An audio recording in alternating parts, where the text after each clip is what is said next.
Welcome to the Zero Line, produced by Resolute Square.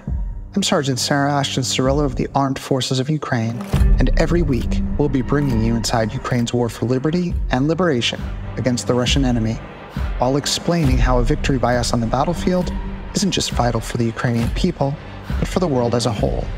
We will push back against the lies regarding this war for freedom and take you straight to the front lines of the fight for democracy.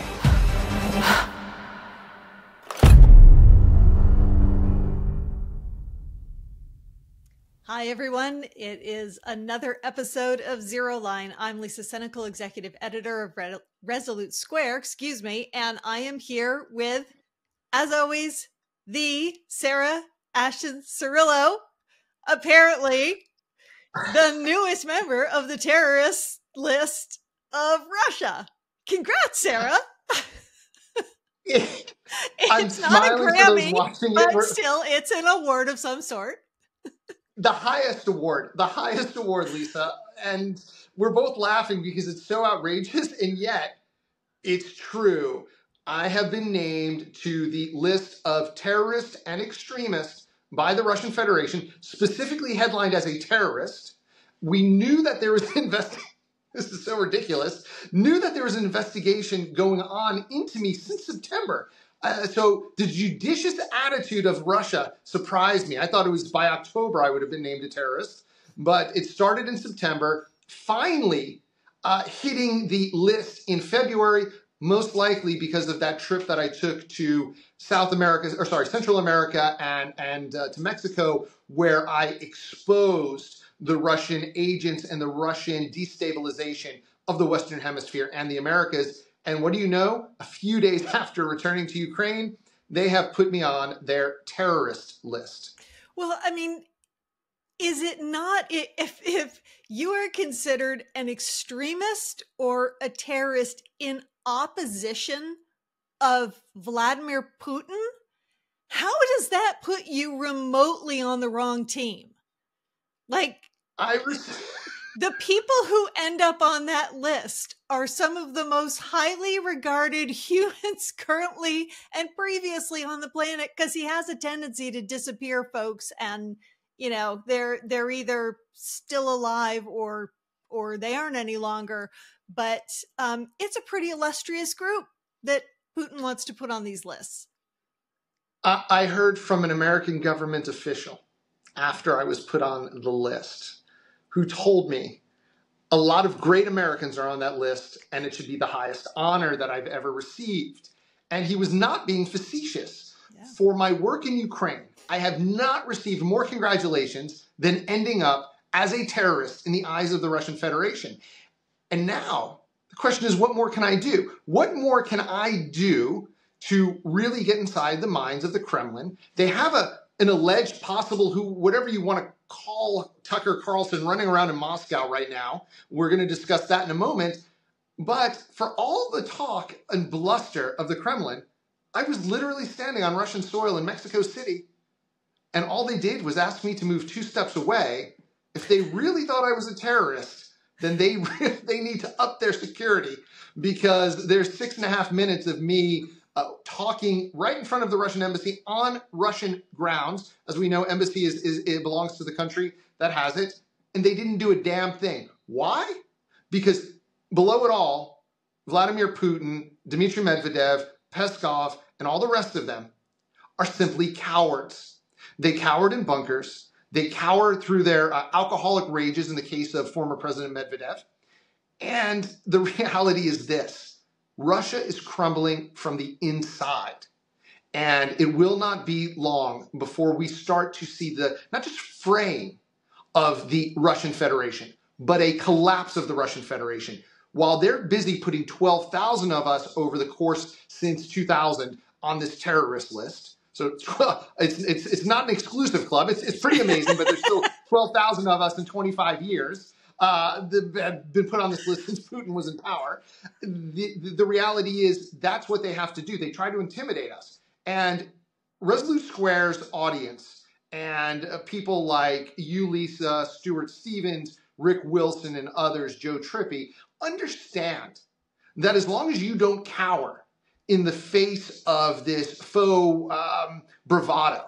You don't cower to the emperor who has no clothes. When you point out that that emperor is naked and in fact shriveled up and old with probably an enlarged prostate, which has made him really more irritable, which is Vladimir Putin I'm talking about, because just waking him up can't too even many talk. times to pee at night, and it's put him in a Yes, really exactly, cranky mood. exactly. Yeah. And when Dmitry Medvedev is too trash to even understand that he's pissing on himself, because that's what he does every time, he probably writes a telegram or a tweet, then we have to be aware that we cannot be afraid of these clowns. They're despots, they're autocrats. It's why Resolute Square exists. It's why Lincoln Project exists, to fight back against this. But in all seriousness, when we hear concerns over escalation by the Russian Federation, it would be like being concerned of the wizard behind the curtain or the emperor with no clothes. Yeah.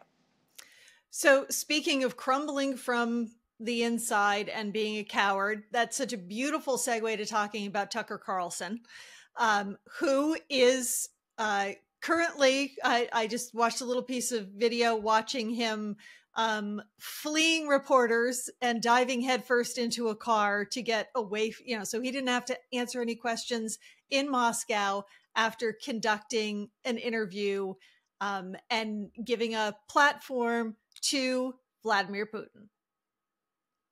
Tucker Carlson, something interesting happened a few hours ago. Dmitry Peskov, who I mentioned just briefly, he's the Kremlin, he's basically Putin's spokesperson. And he actually chastised Tucker Carlson for lying. Tucker Carlson was, to use the term from X, Tucker Carlson was community noted by Dmitry Peskov, because Tucker Carlson said no other Western journalist, wanted to interview Vlad Putin. The reality is that Vlad Putin didn't allow any other journalist to interview him, and Peskov came out and basically smacked Carlson down, and Carlson took it. Therefore, we do see now, and I referenced this in a Newsweek interview, Breitbart's run it a few times, I called Carlson the Kremlin's court eunuch. Why did I say that? It's because Carlson only does what his paymasters tell him. He has nothing there. He projects himself as an alpha male, but in reality, he is nothing but the old-time harem eunuchs that goes where he's told by his bosses, by his puppet masters, by his paymasters, and then when they smack him down, he listens. Tucker Carlson worked for MSNBC. Tucker Carlson was so liberal that he appealed to Hunter Biden to write a reference letter for his child to go to Georgetown. Tucker Carlson was so deep state, and maybe Tucker Carlson is still the deep state. When he applied to the CIA, he was allegedly rejected. Really? Could somebody be that much of a clown and not actually be working for, it must be a character, right? So he's jumping around from left, then to center. Let's call Fox, and I hope Resolute Square doesn't get too upset at me with this. Let's call Fox comparatively center-right when you have OAN out there, Newsmax, and Tucker Carlson's own media brand. So you go from MSNBC and Hunter Biden, you're trying to kiss Hunter Biden's ass. And then next thing you know, you're messaging with Alex Jones. If that's not deep state material, then Tucker Carlson really just is the most spineless eunuch that's in media today.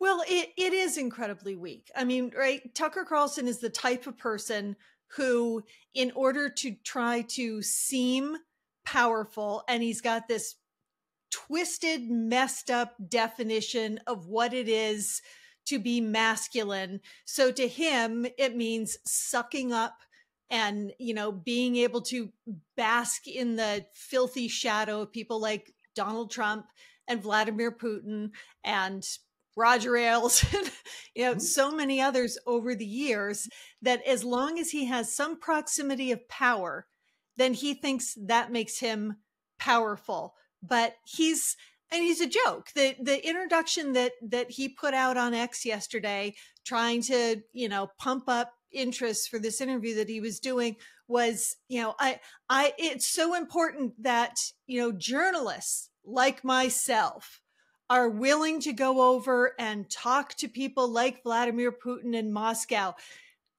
The man's not a journalist. And you know how we know he's not a journalist? Because when he gets sued, his defense is, I'm not a journalist. I'm an entertainer. The courts have said nobody could seriously believe that Tucker Carlson is speaking the truth. And that is his get out of jail free card for defamation, because he's such an ass clown that no one is supposed to take him seriously. Ass clown is the word of the day. I can't top that. And it references him perfectly. He's not a journalist. And this is what's very important for the audience to understand. And again, when we speak to the Resolute Square audience, we know we're speaking to intelligent people. We know we're speaking to people who value the truth. However, what we have to call on the people listening to this podcast who listen to the strategy session, who look at the Resolute Square website, one of the biggest concerns that I have, and this popped up in Ukraine last week as well, when people confuse columnist with journalist, when people confuse somebody who's an opinion maker with a journalist. When you have Alex Jones, when you have Tucker Carlson, these folks are talk show hosts, yes. They're opinion makers, yes, but they're not journalists. They're not researching stories. They're not carrying out unbiased, fact-based products. And this is what, even more so than the, quote, fake news, let's push that aside for a second. When you talk about the Tucker Carlsons and the Alex Jones, and we have to talk about these two in the same breath, one's an ass clown, the other is Alex Jones. So, I mean, that says it all right there. Now that we know that they're communicating and they talk and they're hyping each other's shows, we have to talk about them together. It's not so much fake news as it is infotainment. And when you take somebody who's an infotainer and you try to understand them through the lens of journalism, that's where society begins to break apart when it comes to the fourth estate. And one reason when y'all approached me at Resolute Square over a year ago now, well over a year ago, and said, hey, we'd like you to contribute, I was happy because it wasn't journalism that we were bringing. We were bringing truth. We were bringing facts. But we weren't pretending to be down the middle. Because in this day and age, you have to be truthful with the audience. You have to bring them facts. And you can't pretend, most of all, to be down the middle. Tucker Carlson appearing in Moscow, cloaking himself in the veil of journalism, when he is the furthest thing from an unbiased voice, was the most despicable part of this. When we have 3 journalists being held either prisoner in Russia, just 3 American journalists, that was 4, 3 American journalists being held either prisoner in Russia or prisoner with Russian allies. So we have Austin Tice in Syria, that Putin could get released. We have Evan G. from the Wall Street Journal. And we have Alsu, who is from REFL. These folks are journalists, and they are imprisoned because they're journalists. And for Tucker Carlson to go there to the top of that hotel, which no one else has been allowed to go to the top of that hotel in years from Western media, report there overlooking the Kremlin, to call himself a journalist, he should have been struck down right there by some higher power simply for spitting. Stop a lightning for spitting on the 3 Americans in prison in Russia right now and Syria over the fact that they actually are journalists. And that was the most disgusting aspect of this farcical ass clown show. Thank you again, word of the day, that I have witnessed thus far. For everything else, it's the insult that he gave to Evan, Alsu, and Austin Tice. Yeah, I couldn't agree more. That the willingness to use that title of being a journalist. Now we've had, I have my differences with mainstream media in the United States, in the center and on the left, as well as, OAN and Fox News and Newsmax and all the wackadoos on on the right, but this idea that that you need to both sides everything, and which is what Carlson attempted to say he was doing, right? So, you've got this war in Ukraine, and, Zelensky, people talk to him all the time, but, who's talking to poor Vladimir and getting his side of the genocide that the man is in the middle of inflicting on the Ukrainian people? Like, that is not journalism. You don't both sides,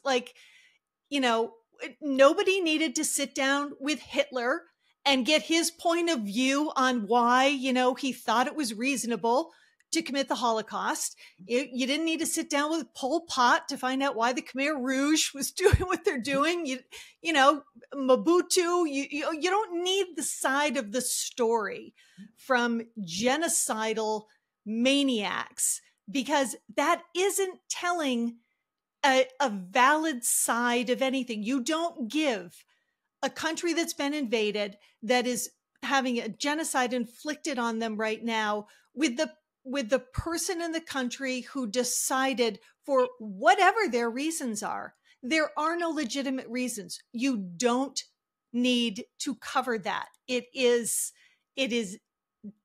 so deeply wrong. It is evil to cover those two sides as though they are two reasonable perspectives that just differ with one another. Genocide is never reasonable.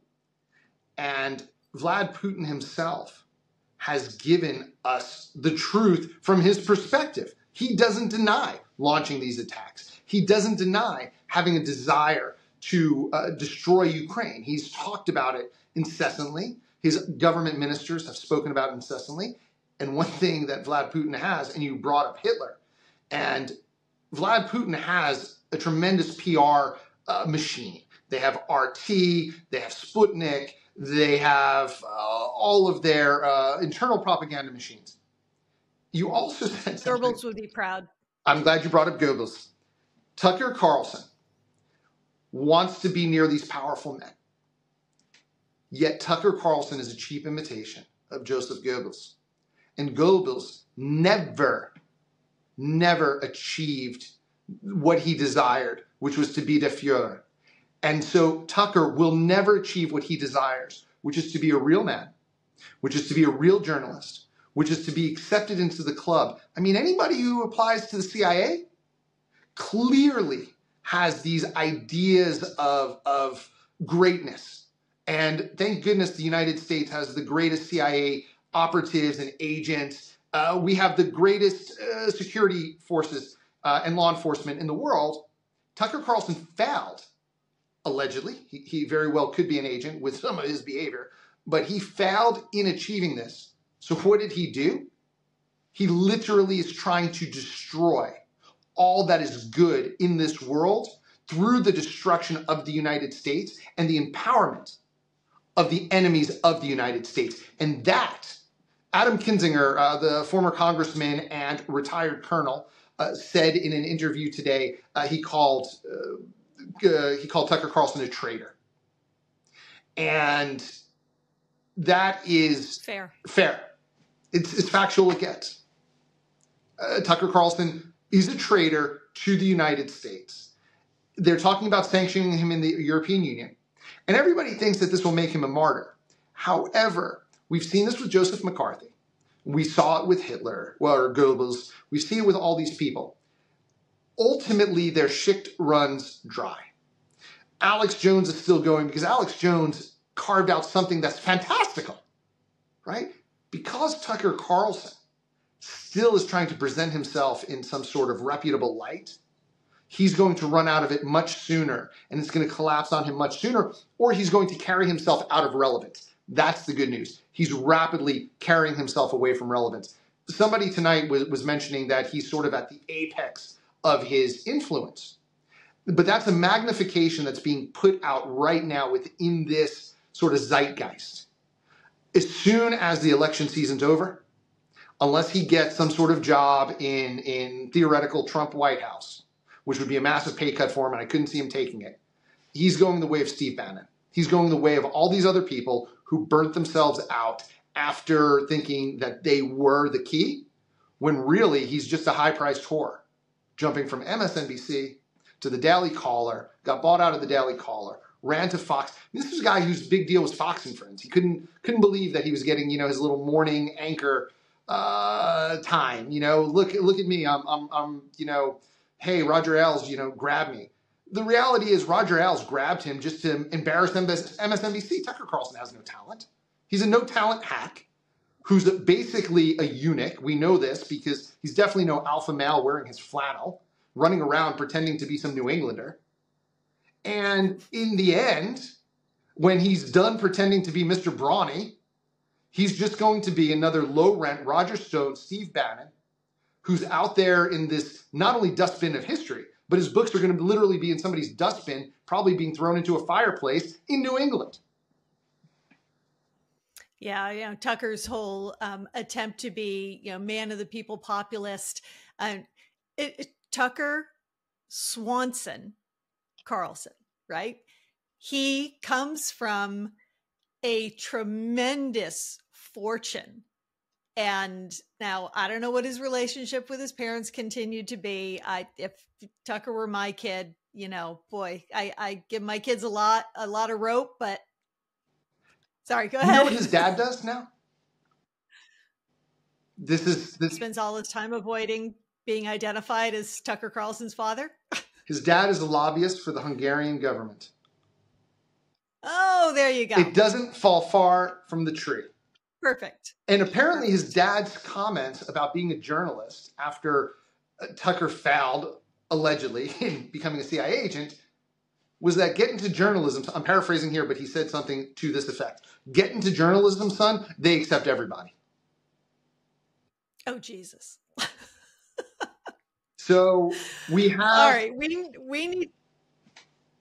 Please go ahead. Sorry, we need to talk. We need to talk a minute before we run completely over time here today about the status of the border bill, which the GOP said was absolutely critical. Something's got to be done. We've here's our wish list of everything, and so the Biden administration finally came around and said, "Okay, here is your wish list in bill form."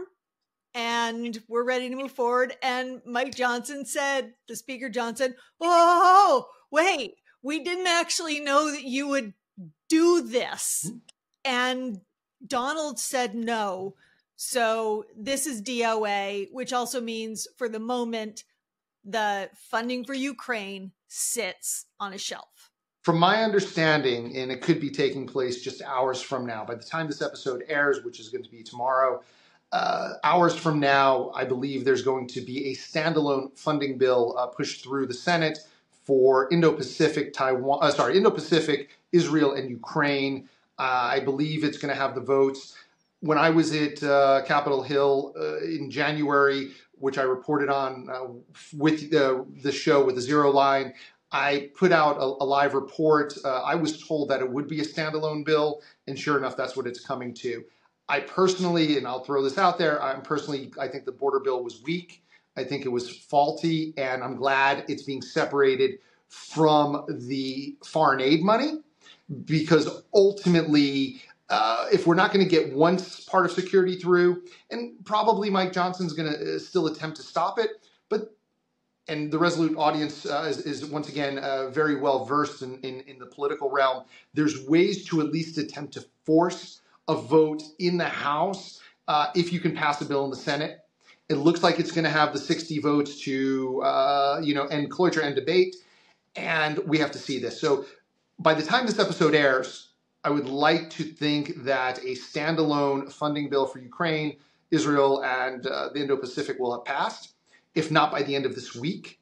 However, again, Mike Johnson, who we know he doesn't know how to count votes.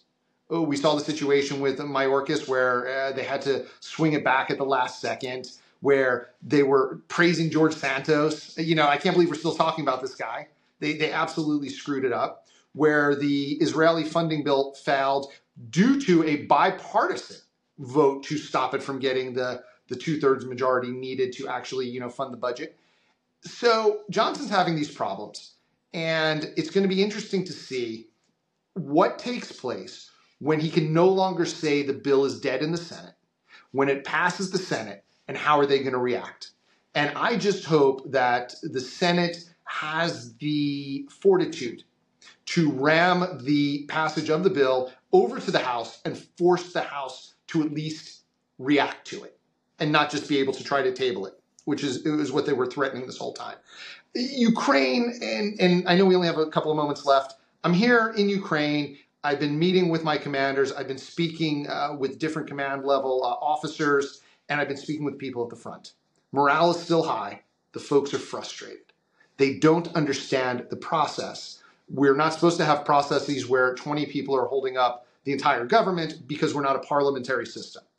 That said, the Ukrainians are ready to continue fighting because they understand what's at stake. The Europeans understand what's at stake on an individual level and as the EU.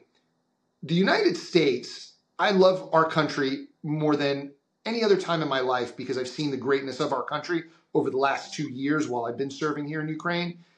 I believe that in the end, the good is going to defeat the evil, and common sense is going to win out over hyperbole and diatribes from a very small percentage of our elected officials in Washington.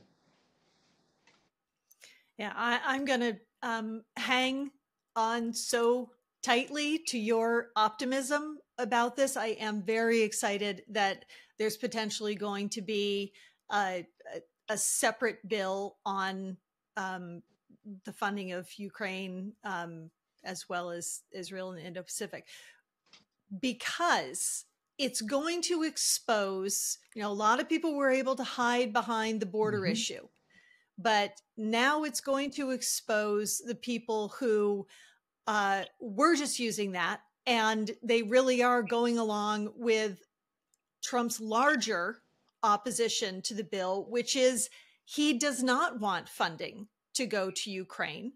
He owes a lot of favors to Vladimir Putin, who helped him get across the finish line in 2016, and he would very much like to hand Ukraine to Vladimir Putin and Russia. That because there are people in the insane, all in for Putin and MAGA wing of the GOP who really do understand the stakes.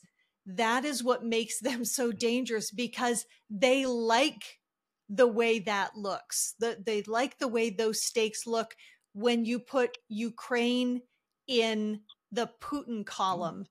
And that is just extraordinarily dangerous. I mean, we can't begin to underestimate how incredibly dangerous that is for the entire planet. So I hope these people have to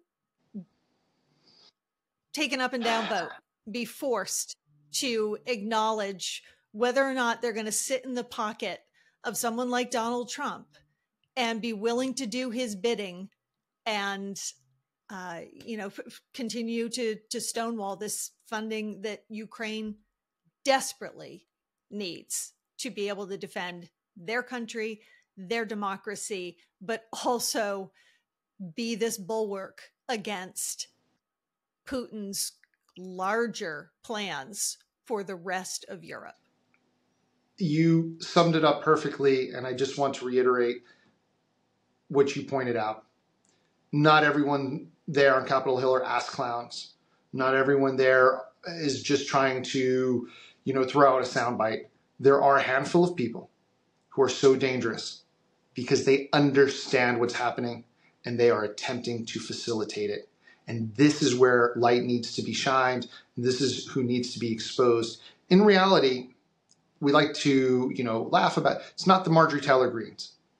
It's the Rand Pauls and it's the Mike Lees who are JD Vances, who are so aware of what the stakes are, and they are continuing to push it.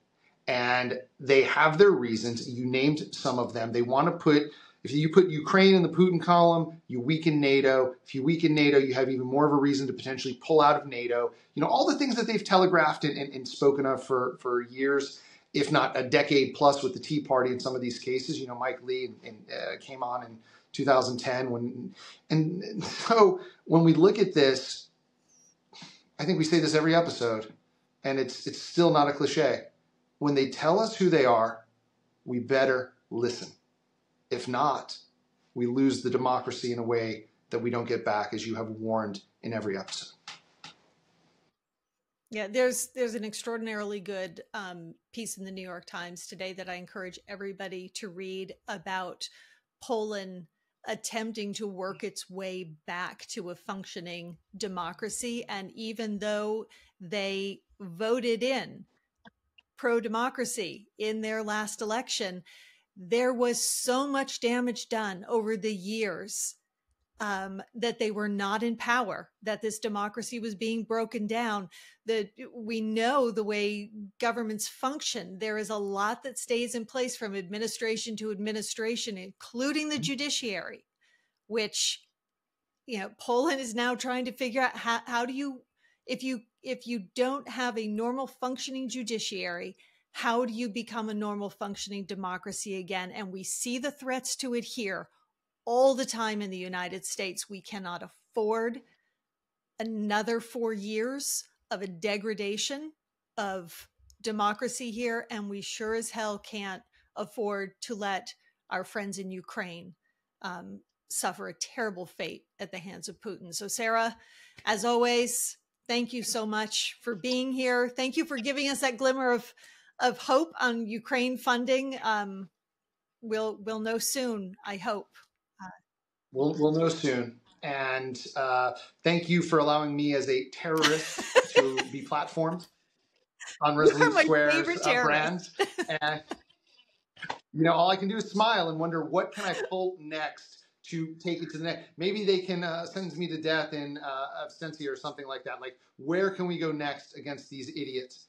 But we can't stop. We can laugh and smile, but we can't stop talking about how dangerous they are and pointing the way towards democracy here on Resolute Square and across the United States and the globe, where people understand what's at stake. So thank you, as always, for being here with me, Lisa. Absolutely. And we will see and talk to all of you again next Thursday. Thanks for joining us.